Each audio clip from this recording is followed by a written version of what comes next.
Entrevista a Álvaro Martín Valcárcel, presidente de la Unión de Correctores. Entrevista realizada por Arce.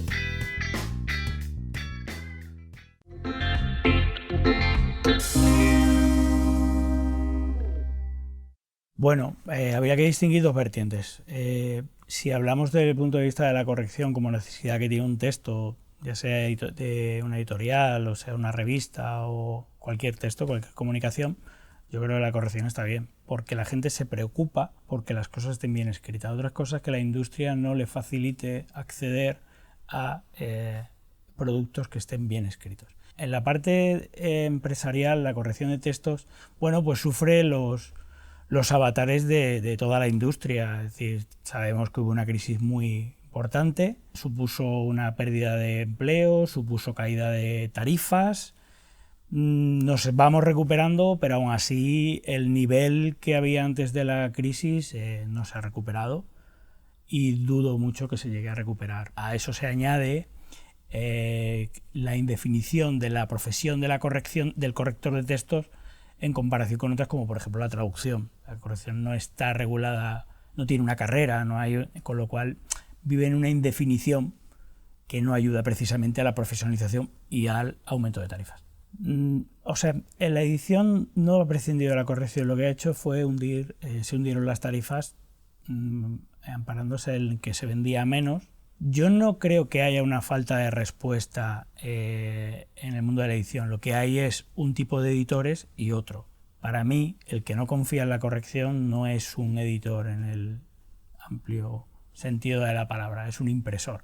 Si tú a tu producto al que vas a lanzar no le das una mínima calidad que le aporta el corrector profesional, o una de dos, o no te importa el producto que sacas, o no respetas al lector, que al final es el que va a recibir tu producto y al que yo, para mí, como lector también, entiendo que me están faltando respeto si me dan un producto que no tiene la calidad suficiente. O sea, en la prensa escrita, lo que es el periódico y demás, la crisis acabó con todos los correctores, prácticamente. Desaparecieron. Claro, eso se nota, solo hay que darse una vuelta por los periódicos para ver que faltan los correctores, eso es evidente, y no es que lo diga un corrector que no encuentra trabajo en un periódico, es que lo dicen los lectores. Pero sin embargo, en las revistas, dentro de la prensa, revistas de todo tipo, no solo, por ejemplo, las culturales o las de información, sino también las corporativas, que son muy importantes, las revistas de empresa, sí notamos que se apuesta más por la corrección. En ese sentido, yo sí considero que la prensa periódica, o sea, las revistas, sí apuestan más por la corrección que la edición y, por supuesto, que los periódicos, que ya te digo, es muy raro encontrar un corrector en plantilla en periódicos ahora a estas alturas.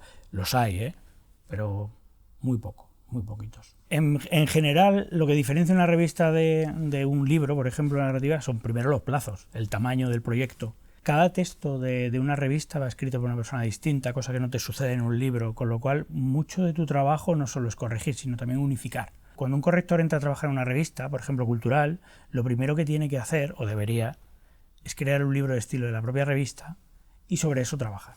En revistas culturales, por ejemplo, hay que tener en cuenta que muchas de ellas los artículos pueden provenir de un escritor, que a lo mejor tiene su propio corrector, es decir, se complica, porque el contenido es más complejo, es de mayor calidad en las revistas culturales y yo creo que necesita una corrección más en profundidad.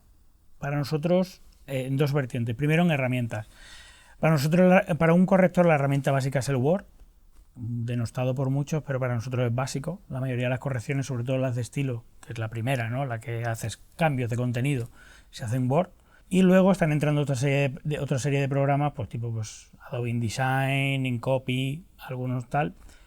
También se suele corregir en PDF, aunque esa parte, eso ya se hace sobre todo para correcciones finales. Claro, eso necesita una formación y eso necesita un reciclaje constante del corrector. Algunas editoriales grandes en las que participan muchos profesionales, pues me vienen a la mente las editoriales de texto, por ejemplo, DSM, pues tienen programas específicos en los que lo que contribuyen es a que cada uno de los actores que trabajan, correctores, traductores, no se pisen. Hombre, la estructura básica, que es la corrección de estilo, luego corrección de ortotipografía y luego finalmente la corrección de prueba, es, por decirlo, el modelo teórico. Es verdad que las nuevas tecnologías han cambiado el formato, o sea, perdón, el soporte. Pero realmente la clave de la corrección de texto, partiendo de la norma y de la lengua, que eso siempre está ahí, sigue siendo la misma. En definitiva, si cuidas tu producto, el formato es lo de menos, lo vas a cuidar igual. Sí, yo conozco, por ejemplo, alguna compañía famosa de audiolibros, pues se puede decir la marca, ¿no? Storytel, por ejemplo, que corrige sus libros. Los audiolibros tienen su canal y su lenguaje, y como tal se corrige. Evidentemente no se puede corregir igual que un libro impreso.